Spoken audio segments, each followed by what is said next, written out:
Bueno, hablando de tecnologías y medios, me digo que progresivamente cada vez me importa menos las tecnologías digitales en el sentido como de relación de tecnología con lo nuevo, y me ha interesado más tecnologías antiguas que a veces no se conciben como tecnología, como que dramaturgia es una tecnología, y quizás a veces tengo la impresión de que hay algo en cómo cuentas las historias de que puede ser más sanador que con qué herramienta la cuentas.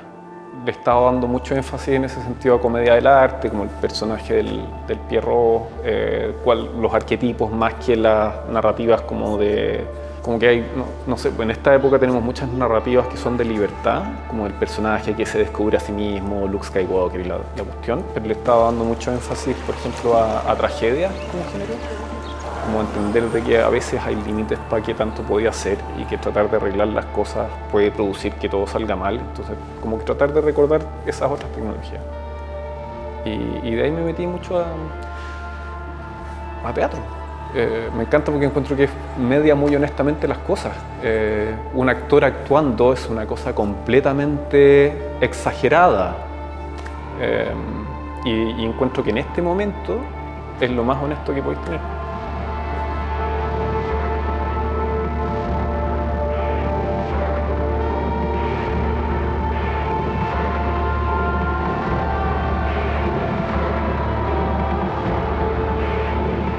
Empecé a decir que era promiscuista porque me daba cuenta que me entretenía más el juego entre medios que algún medio en particular.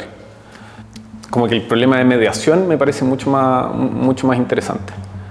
Y también en particular me pasaba, creo que soy un poco porfiado, pero me cuesta un poquito en relación a como esa identificación entre medios y tecnología. Sobre todo como tecnología nueva, digamos, porque no estoy tan cómodo con esa relación. Como que no creo que la única forma de mediar algo sea a través de una nueva tecnología, entonces como que esa asociación entre como mediales, como la página, y digitalidad, no me parece que sea necesariamente así la cosa. Y creo que en ese sentido, no sé, pues, o sea, empecé a trabajar ese tema de promiscuista en principio un poco como un chiste, pero después también como un refugio. Y la forma en que trabajo, o sea, como te decía antes, tiene que ver con que me gusta mediar. Mediar entre gente, mediar entre cuentos, mediar entre historias.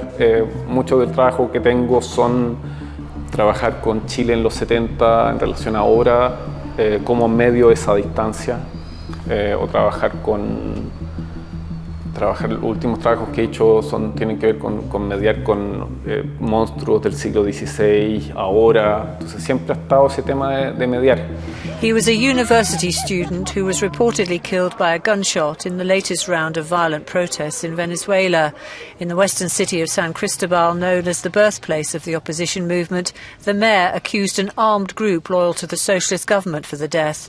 The civic official's now been arrested, accused of civil rebellion. A Mother Cries for Her Son. Ese era el titular de una noticia corta.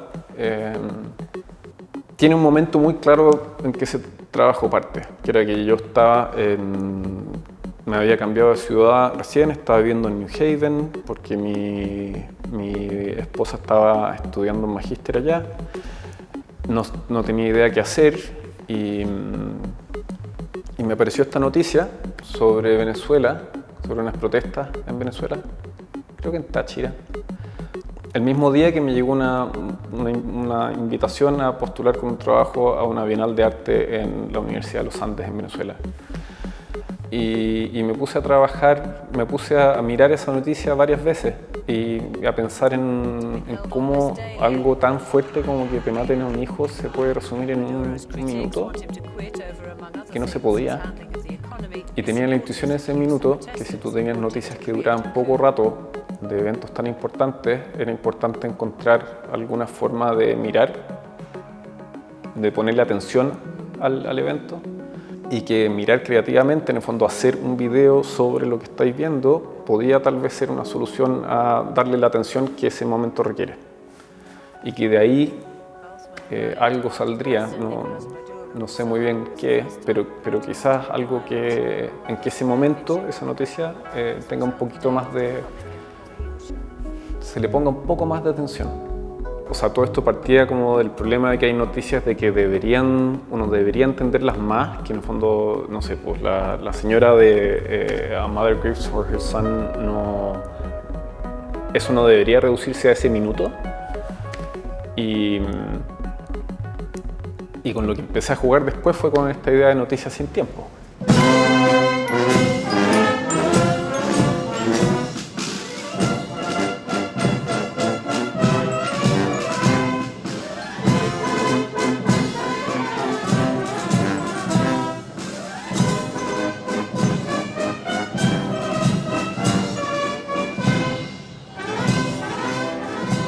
Y pensé, voy a hacer dos experimentos.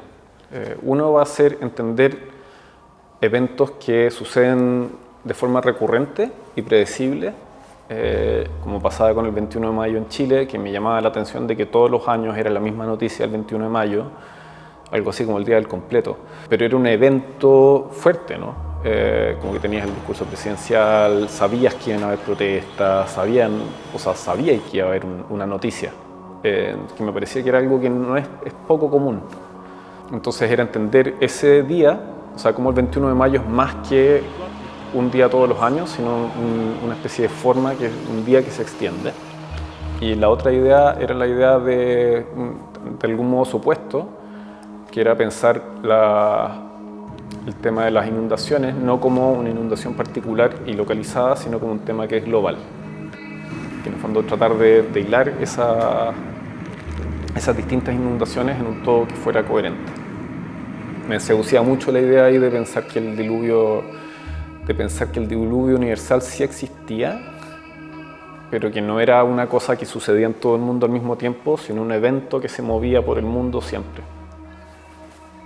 Y me llamaba la atención tratar de ver cómo se representaban esa forma de ver las noticias. When I look on my Mac, I find these pictures of my kids that, to me, are absolutely priceless. And in fact, I have thousands of these photos. If I were to lose a single one of these photos, it would be awful.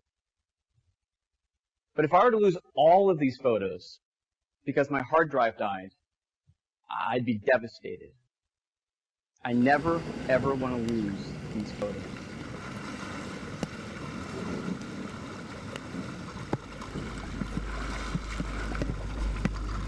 The search for the missing soldiers is focused on an area near a low-water river crossing at the Fort Hood Central Texas Army Base. The bodies of 5 others have already been recovered. A veces trabajo de forma súper intuitiva y me pareció que ese niño, yo nací en el 81, pero mirar un poquito para atrás y pensar en esa persona que como que más o menos, no sé, pues cumple 10 años con la transición, compadecerse un poco.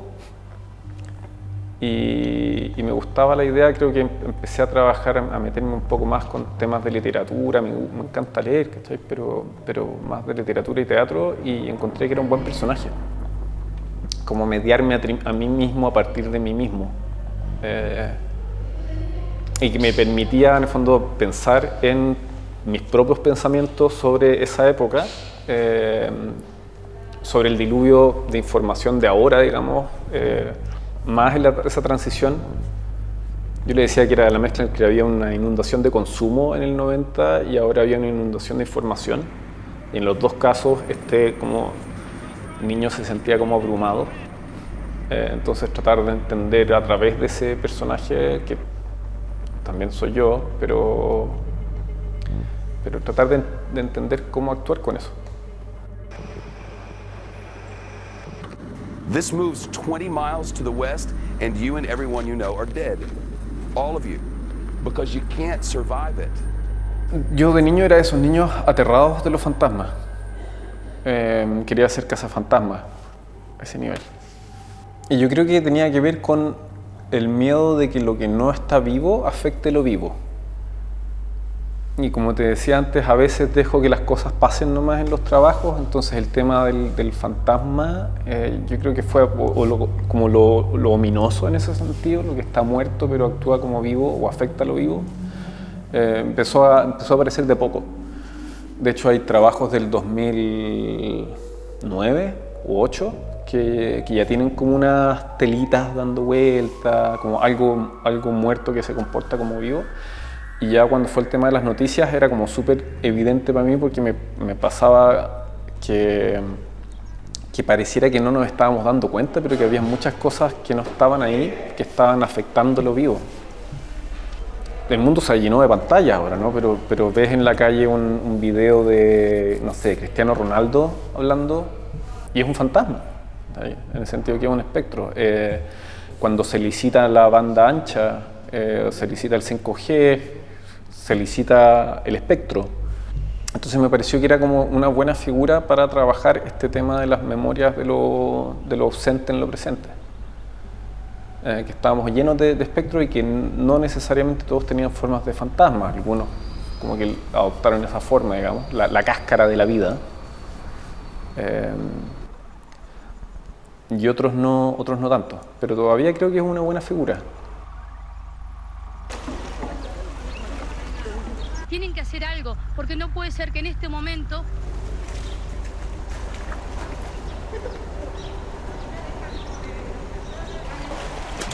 Fantasmas de Concordia es una noticia que apareció en Reuters de 1 minuto de duración, originalmente, de inundaciones que sucedieron en la ciudad de Concordia en, si mal no recuerdo, diciembre del año 2015. No sé, me conmovió esa noticia, por lo corta, y por la época y por la distancia. Y yo tomé esa noticia, la partí en cada uno de los cortes que habían, y cada uno de los cortes le apliqué un proceso que se llama match moving, en donde en el fondo un computador puede extraer cómo se movía la cámara de quien estaba grabando la noticia, y a partir de eso hacer una especie de calco de la noticia, donde lo único que queda son como elementos básicos, digamos, abstractos, y el movimiento de la cámara. Entonces tiene como la gramática de la noticia, pero no es la noticia. Los movimientos, por eso el tema de las cáscaras, ¿no? Como que los fantasmitas eran porque tenía el movimiento de la persona, pero no la persona. Y a partir de eso hice una versión extendida de la noticia, un poco más larga, como más pausada.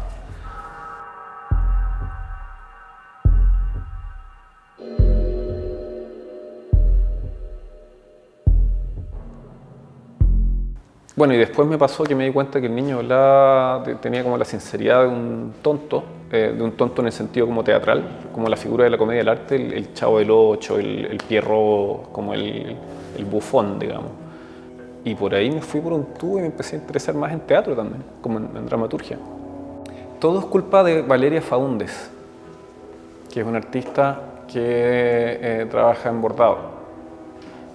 Ella me pasó a través de su papá un libro, El bestiario de Borges, y me encantó. Estaba tomando un curso de dibujo con Juan Bustamante, que era de bosquejo, y encontré que era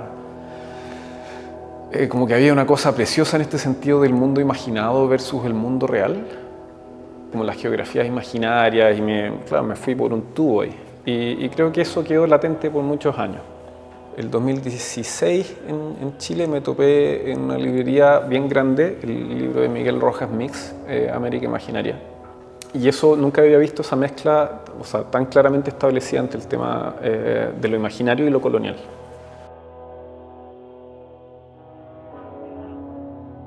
Los comienzos son asuntos difíciles, complejos y sencillos por igual. En las trifulcas más grandes es el principio de lo que se olvida, o nunca has peleado hasta el punto de olvidar por qué te peleabas.